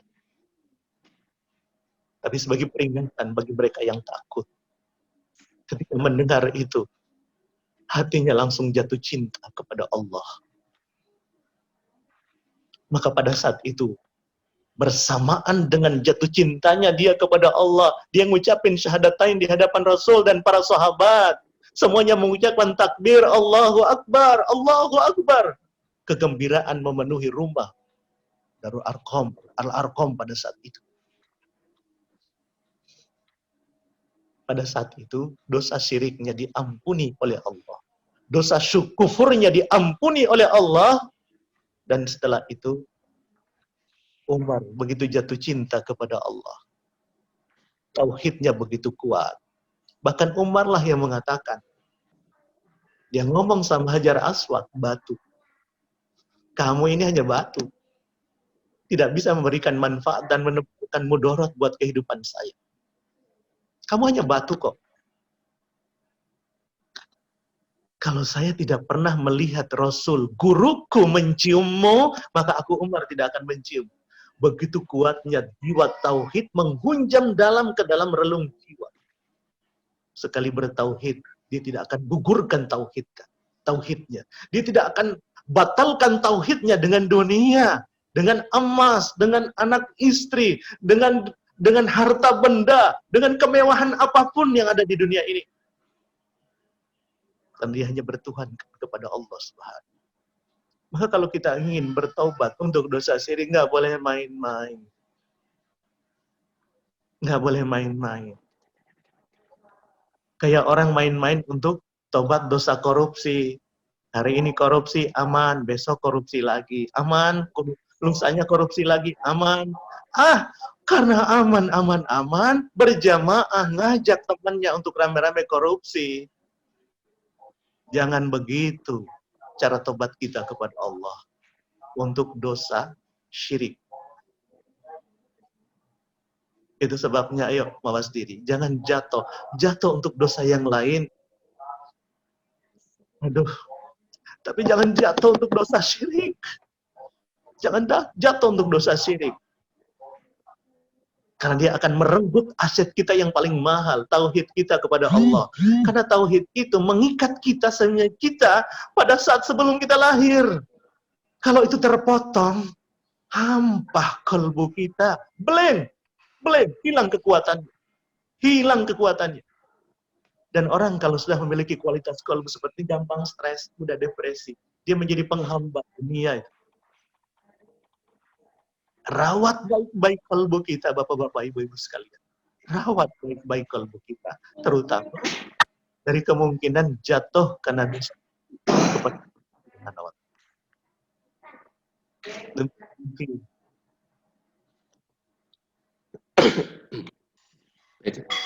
Baik Ustadz, masih ada waktu kurang lebih 10 menit. Saya bacakan satu lagi Ustadz, pertanyaan satu di chat boleh Ustadz? Silakan.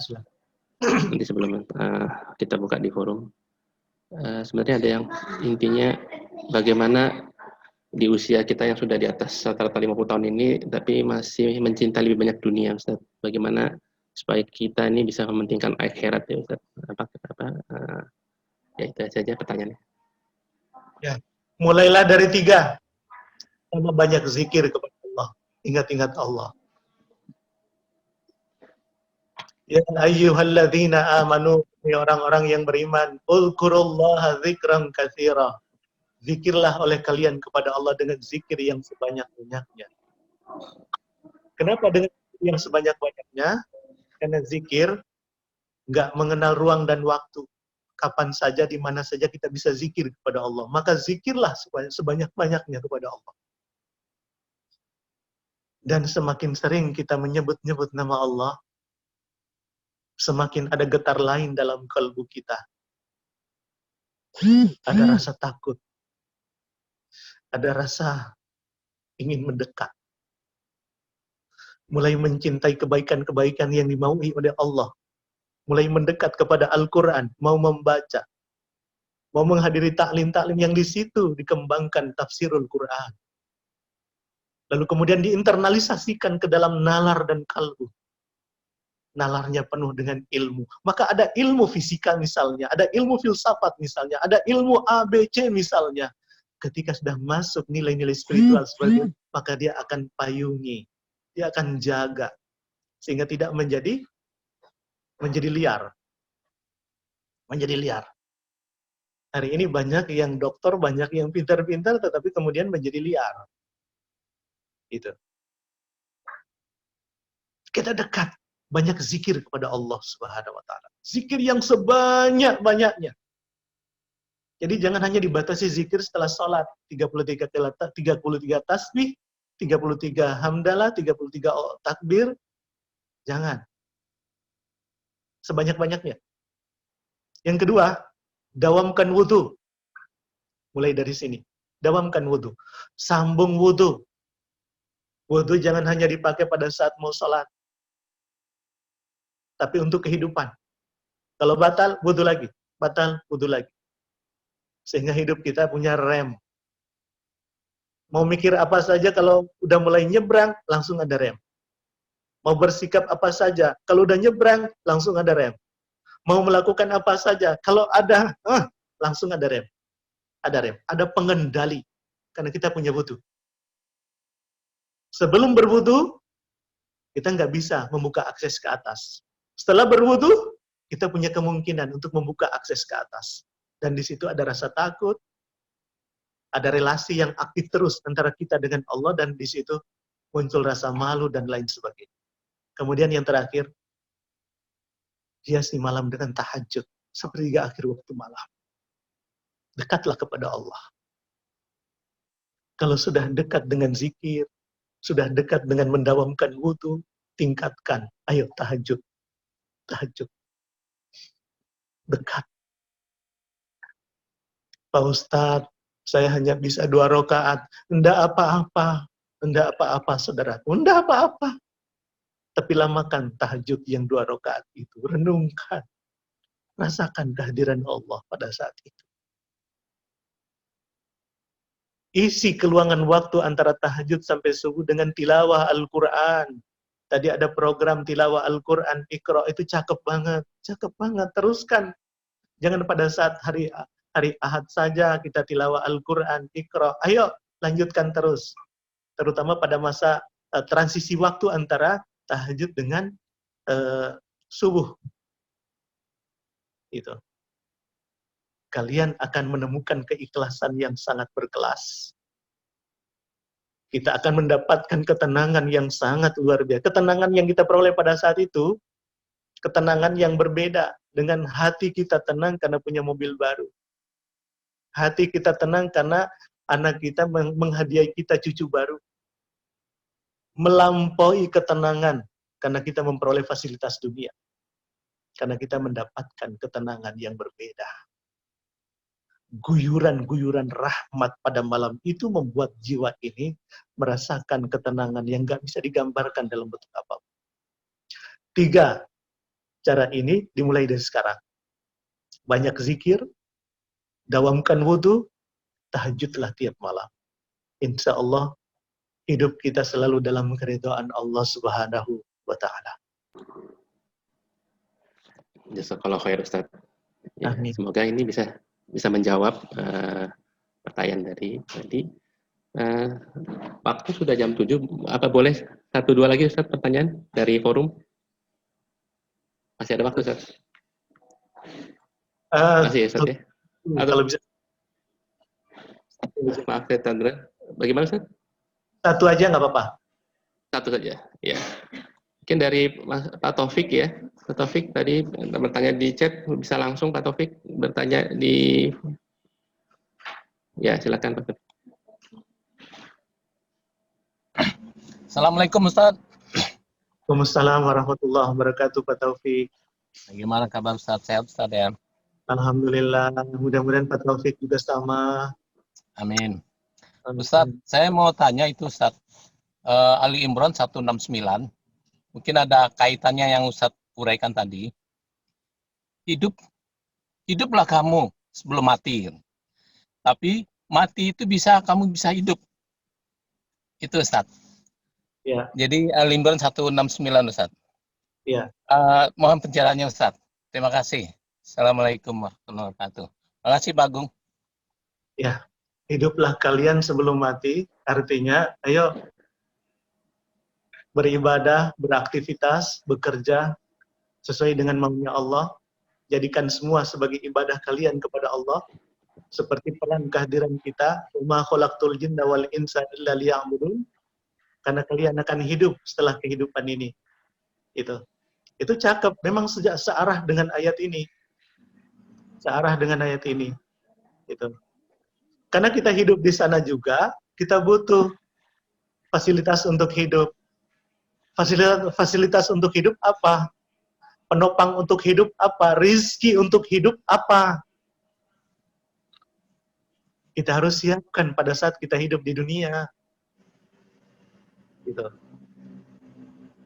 Itu sebabnya,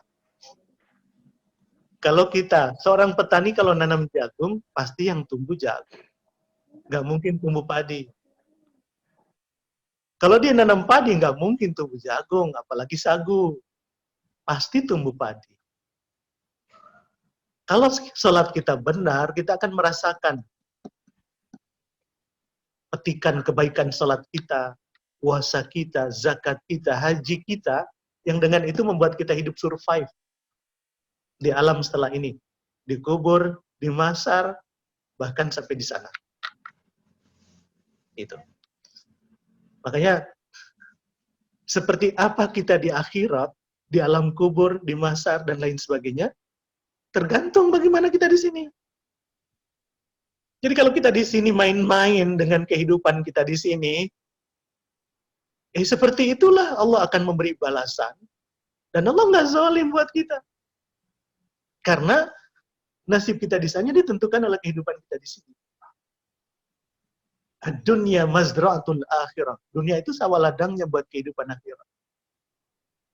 Coba kita amati, kita cermati. Mula-mula Allah ngasih tahu kita wawasan. Bentuk keseimbangan dunia dan akhirat melalui doa sapu jagat. Dalam Al-Quran Al-Baqarah surah kedua ayat 201. Wa minhum may yaqulu rabbana atina fid dunya hasanah wa fil akhirati hasanah wa qina adzabannar. Sebagian manusia merintih kepada Allah. Ya Allah, ya Tuhan kami, berikan kebahagiaan kami di dunia. Tapi mereka punya orientasi ke akhiratan, maka mereka pun mohon kepada Allah supaya akhirat mereka bahagia. Dan ada satu azab yang sangat tidak akan mungkin kita bisa merasakannya. Kita bisa mampu merasakannya. Azab akhirat, yaitu neraka. Ada dunia, ada jannah, ada surga. Tetapi dia memohon dalam doanya itu dijauhkan dari neraka. Ada keseimbangan dunia dan akhirat. Lalu kemudian pesan yang kedua. Al-Qasas.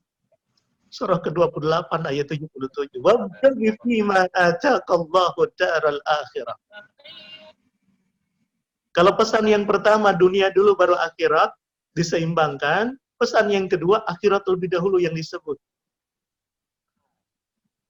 Wabtaghi fima ataqallahu daral akhirah.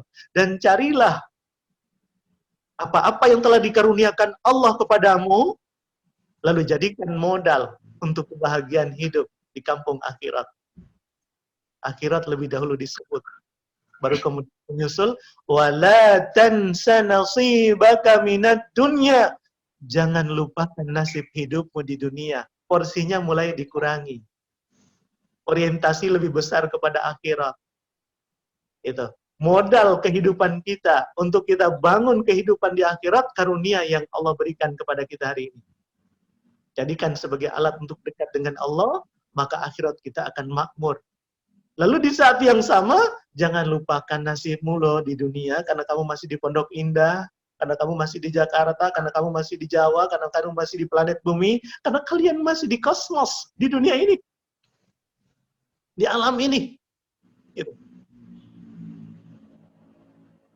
Supaya dunia kita dimudahkan, harus punya ilmu. Maka kita disuruh belajar mulai dari TK, SD, SMP, SMU, atau dari MIS, MTS, Aliyah, sampai perguruan tinggi. Kalau bisa jangan S1 tapi S2 sampai kepada S3. Supaya apa? Nasib dunia kita lebih baik. Itu. Ilmu saja nggak cukup, turunkan menjadi pengalaman, turunkan menjadi skill, akumulasi dari ketiganya membuat kita menjadi memiliki kualitas yang mumpuni untuk menggenggam dunia dan segala. Tapi pada saat itu, karunia yang ada, hasil ilmu, pengetahuan, dan lain sebagainya kita peroleh, ayo, jadikan sebagai modal untuk menggapai kebahagiaan hidup di akhirat. Jadi Ustaz, Lalu pada akhirnya, Allah menyampaikan wawasan yang luas lagi, lebih tinggi. Walal akhiratu khairul laka minal ula. Kehidupan yang akhir itu lebih baik daripada permulaan. Maknanya akhirat lebih baik daripada dunia. Itu Pak. Jadi Ustadz, mati seakan-akan dia hidup itu maksudnya tuh amalannya tuh Ustadz ya, amalan jariahnya tuh gimana Ustadz? Mati bukan seakan-akan lagi. Karena mati kita akan bukan seakan-akan, memang hidup di sana. Itu. Buat di dunia seakan-akan kita masih hidup karena memang kebaikan-kebaikan, orang masih nyebut-nyebut kita, orang masih menemukan kita. Malah ada yang dimomentumkan, misalnya jadi nama jalan, nama bandara, nama satu tempat tertentu, sehingga disebut-sebut terus. Itu. Kalau kata Imam Al-Ghazali, al-isim ma fi mujibil musamma, nama itu harus identik dengan yang punya nama. Namanya Muhammad, ayo teladankan Nabi Muhammad, ayo. Kalau namanya Ali, ayo teladankan Imam Ali. Namanya Umar, ayo militansinya Imam Umar bin Khattab turun menjadi keteladanan kita, turun menjadi perilaku kita. Sehingga pada saat orang manggil kita, dia pun sedang berdoa kepada Allah supaya kita memiliki akhlak sama seperti Umar bin Khattab. Nah, kalau nama bandara disebut-sebut, misalnya nama bandara A, mereka ribuan orang itu doa sama Allah. Asal nyebutnya ikhlas. Itu. Dan kalau disebut-sebut terus, insya Allah kekal. Dan secara spiritual, kekekalan amal soleh dijamin langsung oleh Allah Subhanahu wa Ta'ala. Nggak diusik-usik oleh ahli waris kita. Gitu. Ya. Demikian, baik, Ustaz. Terima kasih, Ustaz. Sama-sama. Terima kasih, Ustaz. Jadi kalau dari ayat tadi, sebenarnya yang harus kita cari, kita kejar adalah akhirat, dan jangan lupakan dunia, Ustaz ya. Jadi bukan kebalik, kita kejar dunia, karena disampaikan jangan lupa akhiratnya gitu ya. Dari dunia saja, akhirat tutup. Tapi kalau akhirat yang dituju, biasanya dunia ikut. Gitu. Baik, Ustaz. Jazakallah khair, Ustaz. Ustaz, ini sebelum tutup ada Pak Rudi dari Pejuang Subuh yang ingin menyampaikan. Pak Rudi, silakan. Tadi ada, saya lihat Pak Rudi. Ya, silakan. Assalamualaikum warahmatullahi wabarakatuh, Pak Ustadz. Alhamdulillah, kajiannya bagus banget, Pak Ustadz. Sampai masuk ke sanubari kita ini, Pak Ustadz, luar biasa. Amin, amin. Kita doain deh, Pak Ustadz selalu sehat, bisa menyebar kebaikan-kebaikan kepada semua, Pak Ustadz. Amin, Allahumma amin. Terima kasih doanya, Pak Ji. Nah, dan sehat ya, Pak Ustadz. Amin. Alhamdulillah. Alhamdulillah. Ya. Terima kasih banyak loh Pak Ustadz kajiannya. Insya Allah kita jumpa lagi di lain waktu. Insya Allah, amin. Umur panjang, mudah-mudahan. Ya, terima kasih banyak ya Pak Ustadz. Assalamualaikum warahmatullahi wabarakatuh. Waalaikumsalam warahmatullahi wabarakatuh. Ustaz, mohon Ustaz untuk kita tutup, Ustaz memberikan atau memimpin doa untuk kita semua, Ustaz. Mari sama-sama kita panjatkan doa kepada Allah Subhanahu wa taala. Semoga pertemuan kita pagi ini pertemuan yang diberkahi. Silaturahim kita, silaturahim yang dikekalkan oleh Allah Subhanahu wa taala. Kita saling menyelamatkan di akhirat nanti karena dikekalkan silaturahim kita oleh Allah Subhanahu wa taala. Al-Fatihah. A'udzu billahi minasyaitonir rajim. Bismillahirrahmanirrahim. Alhamdulillahirabbil alamin. Arrahmanir rahim. Maliki yaumiddin. Iyyaka na'budu wa iyyaka nasta'in. Ihdinas siratal mustaqim. Shiratal ladzina an'amta 'alaihim ghairil maghdubi 'alaihim waladdallin. Ya mujibas sa'ilin, alhamdulillahi rabbil alamin. Hamdan yuwafi ni'amahu wa mazidan. Ya Rabbana lakal hamdu kama yanbaghi li jalali wajhikal karim wa li 'azimi sultanik. Allahumma salli ala sayyidina Muhammad wa ala ali sayyidina Muhammad. Ya Rabbana, yang dengan menyebut namamu hati ini menjadi sejuk dan dingin. Beri kekuatan kepada diri kami. Kekuatan karena keimanan kami kepadamu, ya Allah. Kekuatan yang membuat kami semakin cinta dan kangen denganmu, ya Allah. Kekuatan yang membuat kami semakin bergairah menjalankan hidup sesuai dengan mau-Mu, ya Allah. Jauhkan kami dari godaan dunia yang sering darimu, ya Allah. Ya Rabbana, ada satu permintaan kami yang jauh lebih besar dari dunia dan segala isinya.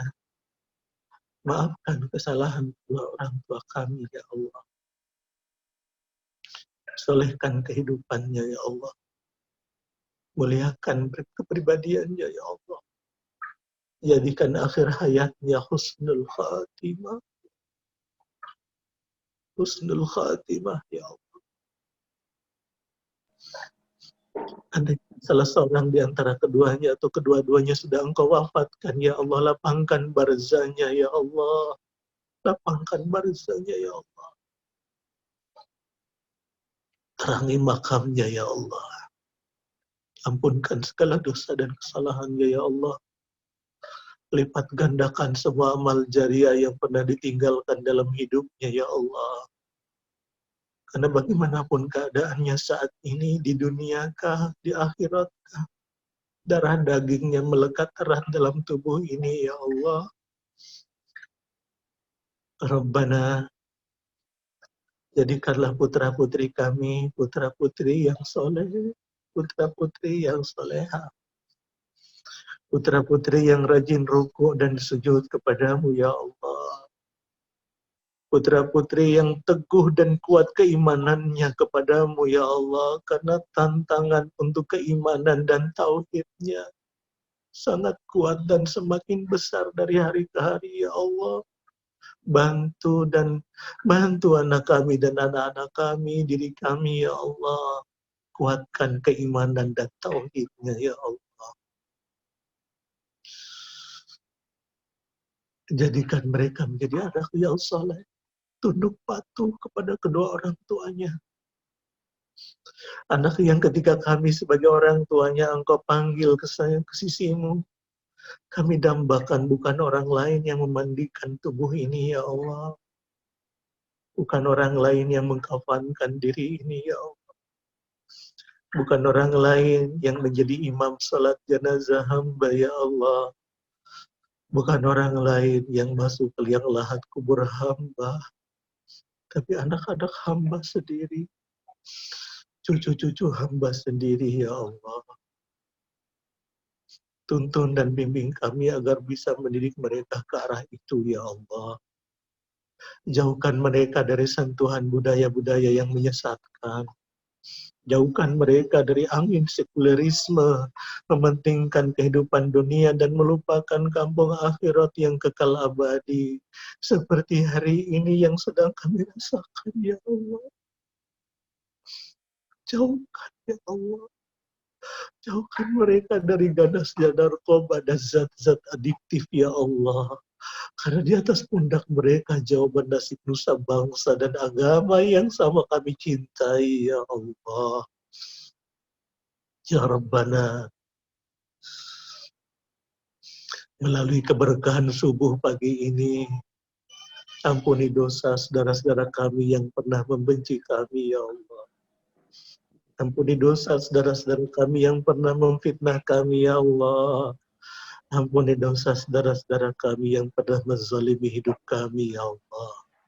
Bentangkan jalan kebaikan di hadapannya agar dia mampu memilih mana jalan terbaik untuk meraih cinta dan ridha-Mu yang indah itu, ya Allah. Taqabbal du'ana ya Allah, innaka antas sami'ul 'alim. Wa tub 'alaina innaka antat tawwabur rahim. Allahumma ya Rabbana atina fid dunya hasanah wa fil akhirati hasanatan wa qina 'adzaban nar. وادخلنا الجنة مع الأبرار يا عزيز يا غفار يا رب العالمين والحمد لله رب العالمين. Amin. Amin ya rabbal alamin. Alhamdulillah. Subhanallah. Terima kasih jazakallahu khair Ustaz atas tausiahnya. Sama-sama. Semoga Ustaz selalu dalam keadaan sehat walafiat dan lindungan Allah Subhanahu wa taala. Amin. Para Bapak Ibu jemaah sekalian, kami mohon maaf bila tidak semua pertanyaan bisa kami sampaikan. Insya Allah nanti bisa disampaikan ke admin dari grup di Pejuang Subuh, nanti bisa disampaikan langsung ke Ustaz. Marilah kita tutup majelis ini dengan baca hamdalah bersama-sama. Alhamdulillahirabbil alamin dan doa penutup majelis. Subhanakallahumma bihamdika asyhadu an la ilaha illa anta astaghfiruka wa atubu ilaik. Bila ada kurang lebihnya kesalahan dari kami mohon dimaafkan. Wassalamualaikum warahmatullahi wabarakatuh. Waalaikumsalam warahmatullahi wabarakatuh.